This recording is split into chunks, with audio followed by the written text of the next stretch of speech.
ایک جاننے والے ڈاکٹر ہیں، وہ کہتے ہیں میں نے سنا تھا کہ نافرمان کی روح بہت مشکل سے نکلتی ہے اور جو نیک لوگ ہوتے ہیں ان کی روح آسانی سے نکلتی ہے. تو میں تو جب گیا یورپ میں تو میں نے بہت سے گوروں کو بڑے آرام سے مرتے ہوئے دیکھا اور بہت سے نیک لوگوں کو بڑی مشکل سے مرتے ہوئے دیکھا. تو یہ کیا ہے؟ تو کہہ رہے ہیں مجھے تو اسلام کے بارے میں اشکالات شروع ہو گئے. میں نے کہا آپ نے جن سے یہ تقریر سنی ہے نا کہ نیک لوگ کی روح آرام سے نکلتی ہے، بروں کی مشکل سے نکلتی ہے، انہوں نے آدھی بات بتائی ہے، پوری نہیں بتائی. میں نے کہا یہ تو صحابہ کے دور میں نے کہا اگر آپ حدیثیں پڑھ لیتے، ایک آیت سے کبھی تھوڑی مسئلہ حل ہوتا ہے. آپ کسی کی ایک بات لے رہے ہیں، دوسرے موقع پہ جو اس نے تشریح کی ہے وہ آپ نہیں لے رہے. میں نے کہا معاذ اللہ، اگر کسی کی کوئی موت کی کسی کو بہت تکلیف ہو رہی ہے، یہ اس معاذ اللہ اس کے برے ہونے کی علامت ہے، تو یہ تو پھر کفر ہے. احادیث میں آتا ہے کہ آپ صلی اللہ علیہ وسلم کو موت کی تکلیف دوسروں سے زیادہ ہوئی ہے.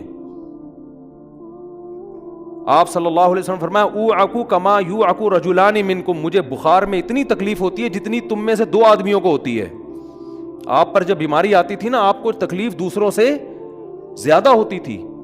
اور امی عائشہ رضی اللہ تعالی عنہا فرماتی ہیں کہ نبی صلی اللہ علیہ وسلم کا سر مبارک میری گود میں تھا جب آپ کی روح نکلی ہے، اور آپ کی جو میں نے موت کی تکلیف دیکھی ہے، جس شدت میں آپ جس تکلیف میں تھے، اس کے بعد مجھے کسی کی موت کی جو آسانی سے کوئی دنیا سے گیا ہو نا، اس کے مرنے پر مجھے کبھی رشک نہیں آیا. رشک کا کیا مطلب؟ کہ بھئی یہ اتنی آسانی سے چلا گیا تو اس کا مطلب یہ زیادہ اچھا تھا، اور معاذ اللہ آپ صلی اللہ علیہ وسلم کے اعمال کم تھے، تو یہ تو ممکن نہیں ہے نا. کہتے ہیں مجھے کبھی کسی پہ رش نہیں آیا کہ آرام سے مر گیا تو بہت نیک ہوگا. ٹھیک ہے نا، بہت مشکل ہے سمجھانا. امی عائشہ فرماتی ہیں کہ یعنی امی عائشہ کی حدیث کا مفہوم بیان کر رہا ہوں کہ نبی صلی اللہ علیہ وسلم کی موت کے وقت جو تکلیف کی حالت تھی، اس کو جب سے میں نے دیکھا ہے، تو امی عائشہ کی بات کا خلاصہ یہ ہے کہ اب اگر میں کسی کو دیکھتی ہوں نا کہ آرام سے روح نکل رہی ہے، یعنی آرام سے مر رہا ہے، دنیا سے جا رہا ہے، تو مجھے اس پہ رش نہیں آتا کیونکہ بہت نیک ہوگا. کیا مطلب؟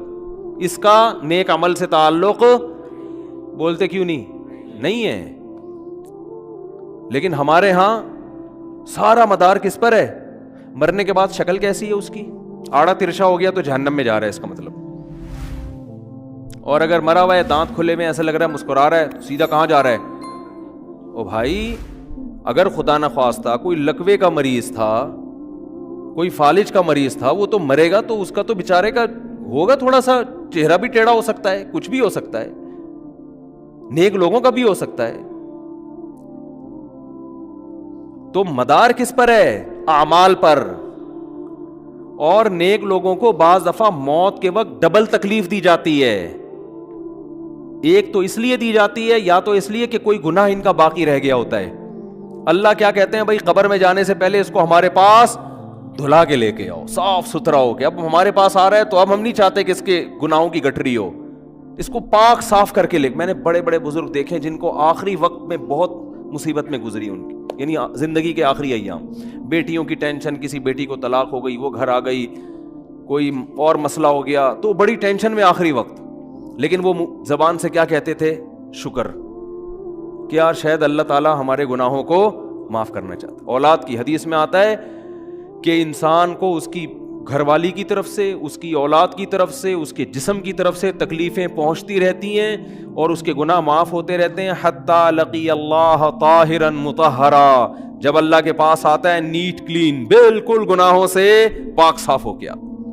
لیکن یہ تکلیف وہ ہوتی ہے جس میں صبر کی توفیق بھی ملتی ہے، کیونکہ اللہ دے رہا ہے نا تکلیف، اور اللہ سزا کے طور پہ نہیں بلکہ کفارے کے طور پہ، تاکہ ہمارے پاس آئے تو صاف ستھرا ہو گئے. تو اس تکلیف میں پھر صبر کی توفیق، اس لیے علماء کہتے ہیں جس تکلیف میں صبر کی توفیق مل رہی ہے، سمجھ لو یہ رحمت ہے. یہ کیا ہے؟ رحمت. یہ اللہ آپ کو بنانا چاہ رہا ہے کچھ. اب لوگ کہتے ہیں یہ والی تکلیف کیوں، وہ والی کیوں نہیں آئی، یہ تو بہت زیادہ ہو گئی. تو بھائی اللہ سے کوئی نہیں لڑ سکتا، وہ جو دے رہا ہے وہ اس پہ صبر کرو. اسی کو کہتے ہیں تقدیر پر رضا. جو اللہ نے مقدر کیا ہے بس ہم اس پہ کیا ہیں؟ کوشش کریں گے اللہ سے عافیت مانگیں، اے اللہ ہمیں تکلیفیں نہیں چاہیے. ہم تو ویسے ہی کمزور ہیں, ایسا نہ ہو تکلیف میں اور ہی نافرمانی پہ نہ آ جائیں. ہمیں تو خوشیوں بھری زندگی چاہیے, اور اللہ ان خوشیوں میں شکر کی توفیق دے کے گناہ معاف کر دے, ٹھیک ہے نا. جیسے لوگ حکیم کے پاس جاتے ہیں, حکیم صاحب کے پاس 2 طریقے ہوتے ہیں علاج کے. ایک طریقہ تو یہ کہ بھائی یہ کڑوی گولی ہے, 2-3 کھاؤ گے فٹ فاٹ ہو جاؤ گے, اس میں یہ بھی پرہیز, یہ بھی پرہیز, یہ بھی پرہیز.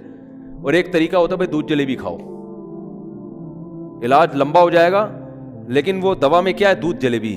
تو آپ کہتے ہو بھائی یہ دودھ جلیبی والا مجھے دے دو, ٹھیک ہے لمبا علاج کروا لوں گا, فائدہ دیر سے ہوگا, لیکن میں یہ کریلے کا جوس نہیں پی سکتا. تو ہم نالائق لوگ ہیں. شکر سے بھی انسان کے ترقی ہوتی ہے, تو اللہ سے یہی مانگنا چاہیے اللہ ہمیں نعمتیں دے, تکلیفوں سے بچا, اور شکر کی توفیق دے تاکہ ہمارے درجات بلند ہو. تو شکر کے بھی تو بڑے فضائل ہیں نا. تو مانگنے تو, کیونکہ عبدیت اور غلامی کا تقاضا یہ ہے کہ اللہ سے عافیت مانگی جائے, لیکن اللہ تکلیف دے دے تو اس پہ صبر. تو ہمارے نبی صلی اللہ علیہ وسلم کو ہاں یا تو اس لیے تکلیف ہوتی ہے گناہ معاف, یا اس لیے کہ درجات بلند. اللہ چاہتا ہے کہ بھئی یہ دنیا آزمائش کی جگہ ہے, جب آخرت میں آنا تو اتنا تجھے نوازوں. تو ہمارے نبی صلی اللہ علیہ وسلم جنت میں آخرت میں سب سے اعلیٰ مقام کس کا ہوگا؟ سید الانبیاء محمد صلی اللہ علیہ وسلم کا, حضرت آدم سے بھی زیادہ, نوح علیہ السلام سے بھی زیادہ. تو اللہ نے فرمایا کہ آپ کو پروٹوکول دینے کے لیے آخری جو اب آپ کا آخرت کا سفر ہے نا, اس میں مادی تکلیف آپ کو دوسروں سے زیادہ دی جائے گی. یہی وجہ ہے کہ حضرت فاطمہ رضی اللہ تعالی عنہا, آپ کی چہیتی بیٹی, جب انہوں نے آپ صلی اللہ علیہ وسلم کی اس تکلیف کو دیکھا نا, جو موت کے وقت تکلیف تھی اور جو بخار کی شدت تھی, واہ کرب ابتا, فرماتی تھی ہائے میرے والد کا کرب. بہت زیادہ غمزدہ ہو گئی ان کو دیکھ کر کس قدر تکلیف میں ہے. تو آپ صلی اللہ علیہ وسلم نے فرمایا لا کرب علی ابیک بعد الیوم. کیسے تسلی کے جملے. اپنی بیٹی سے فرمایا ہے فاطمہ تیرے باپ پر آج کے بعد کوئی تکلیف, بولو لا کرب علی ابیک بعد الیوم. اس میں بھی آپ صبر کا پہلو تلاش کر رہے ہیں, شکر کا.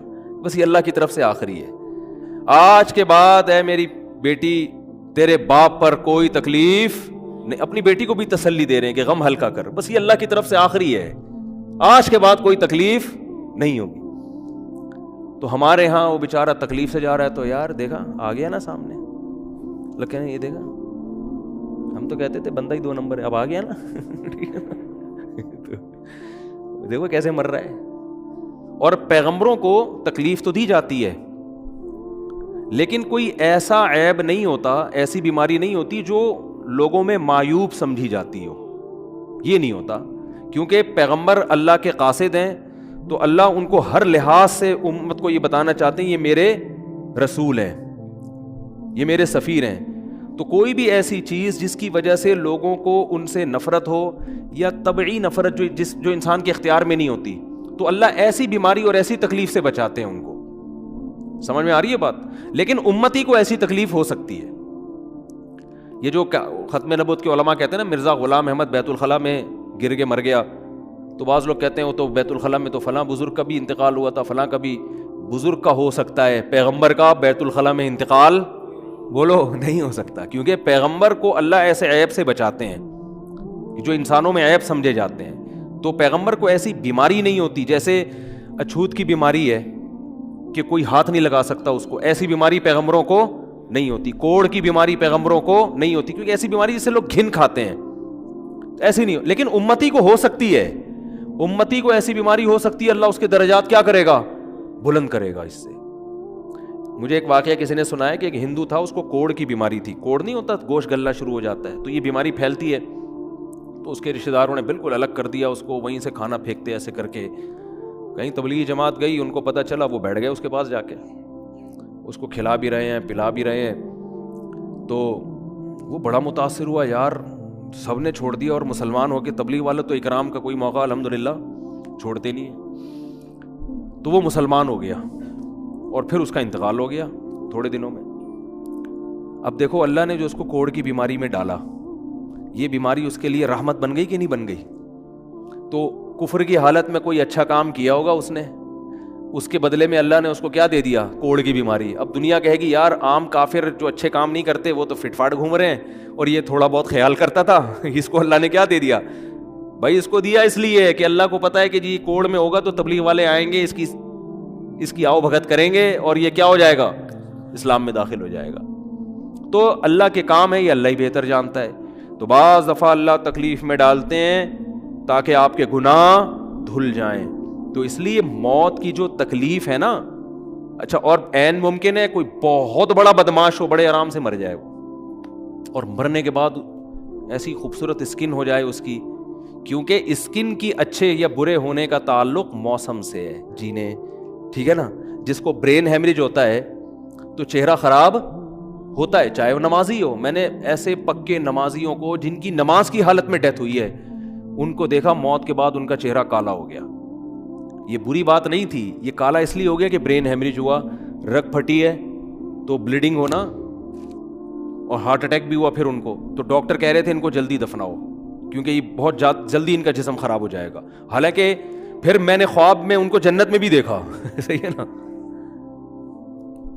تو خام خمانہ لوگوں نے یہ چیزیں بنائی ہوئی. تبھی میت کو چھپانے کا حکم ہے، کیونکہ اکرام کرنا ہے نا، تو چہرہ مرنے کے بعد بگڑنا شروع ہوتا ہے. یہ ہر ایک کا ہوگا، چاہے نیک ہو چاہے برا ہو. تبھی تو حکم ہے کہ اس کو جلدی دفن کرو، کیونکہ اس کی توہین ہے اب لوگوں کے سامنے رکھنا. اور ہمارے کیا ہو رہا ہے، باقاعدہ مردوں کے ساتھ سیلفیاں چل رہی ہیں، ناک میں روئیاں ٹھوسی ہوئی ہیں اور ویڈیو بن رہی ہے اور زیارت ہو رہی ہے، لائن لگ لگ کے پبلک دیکھ کے جا رہی ہے. کیا جاہلانہ رسم ہے یار، کیا جاہلانہ. میت میں اور دلہن میں فرق ہونا چاہیے. دلہن کی منہ دکھائی ہوتی ہے، وہ محلے پڑوس کی عورتیں آتی ہیں، بھائی دلہن آئی ہے بیوٹی پارلر کر کے دیکھ رہی ہیں. تو مردے اور دلہن میں اتنا تو فرق کرو، مردے کی بھی رونمائی ہو رہی ہے. تو یہ غلط رسم ہے. انتقال ہو گیا فوراً چہرے پہ کپڑا. ہاں جو اس کے بہت قریبی لوگ ہیں، قریبی لوگ ایسا ہوتے ہیں کہ اگر وہ بدبو آ بھی رہی ہو، چہرہ بگڑ بھی جائے، ان کو نفرت نہیں ہوتی. بیٹے کو اپنے باپ سے نفرت نہیں ہوگی، چاہے جیسا بھی ہو، چہرہ جیسا بھی بگڑ جائے. وہ کہے گا یار میرا اس کا رشتہ خوبصورتی کی بیس پہ تھوڑی ہے. لیکن اجنبی لوگ جب اس کو دیکھیں گے تو چہرے کے بارے میں تبصرے بھی کریں گے. اور ایک صاحب کا انتقال ہوا، میں نے کہا جلدی دفناؤ، چہرہ نہ دکھاؤ. تو انہوں نے کہا لوگ کہیں گے یار لگتا ہے کچھ چہرہ بگڑ گیا اس لیے چھپا رہے ہیں. میں نے کہا اب تو اور چھپانا چاہیے، اس لیے کہ جس کا بگڑ جائے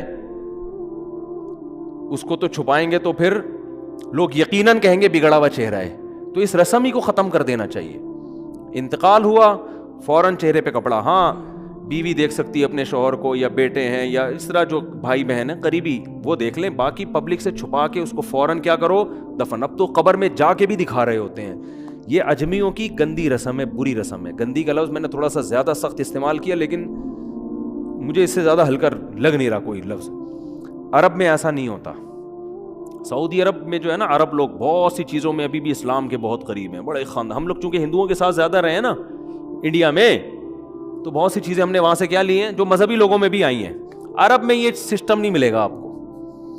عرب میں جب تک زندہ ہے احترام، ادب، تمیز. انتقال ہو گیا فوراً سے پہلے دفنایا. قبر پہ تختی بھی نہیں لگاتے. وہ جائز ہے تختی لگانا، لیکن وہ بھی نہیں لگاتے. کہہ رہے ہیں اب اس کو تختیوں کی ضرورت نہیں ہے، اب دعاؤں کی ضرورت ہے. دعائیں ہوتی رہتی ہیں ابا کے لیے، اور صدقات و خیرات کرتے ہیں. تب ایسا صدقے کرتے ہیں عرب کہ آپ کی سوچ ہوگی.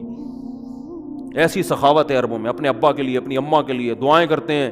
وہ میں نے بتایا نا ایک واقعہ میں نے بہت پہلے سنایا تھا. جدہ میں کسی کے یہاں ٹھہرا ہوا تھا، سعودی عرب میں، پاکستانی تھے وہ کسی عرب کے ساتھ 30 سال سے ملازمت کر رہے تھے. عربوں کا نا آپ کو ایک پہلو دکھایا جاتا ہے میڈیا پہ، جو اچھا پہلو ہے وہ نہیں دکھایا جاتا. جو اسلام کی وجہ سے ان میں خوبی ہیں وہ نہیں دکھایا جاتا. تو ایک عرب شیخ تھا جس کی، ہاں یہ ملازم. دوسرا عرب کا جو اصل کلچر آپ کو ملے گا گاؤں دیہاتوں میں. شہروں میں تو پتہ نہیں کون کون آگے آباد ہوا ہے، اس میں اچھے بھی ہیں برے بھی ہیں. کہہ رہے ہیں میں نے دیکھا کہ وہ ایک عرب شیخ اپنی فیکٹری سے نکلا، میں تو ایک بھکاری آیا، اس نے اللہ کے نام پہ کچھ مانگا. اس کے پاس پتہ نہیں تنخواہ بانٹنے نکل رہا تھا کیا نکل رہا تھا، اس کے پاس بہت سارے پیسے تھے ریال. تو اس نے اس کو بھکاری کو دے دیے. بھکاری کو جیسے دیے، بھکاری نے، اچھا یہ عرب بھی 80 سال کا بڈھا، تو اس بھکاری نے اس کے عربی کے ماں باپ کو دعائیں دینا شروع کر دی دل سے نا. وہ پاکستانی تھا، ہوا بڑا ڈیڑھ ہوشیار.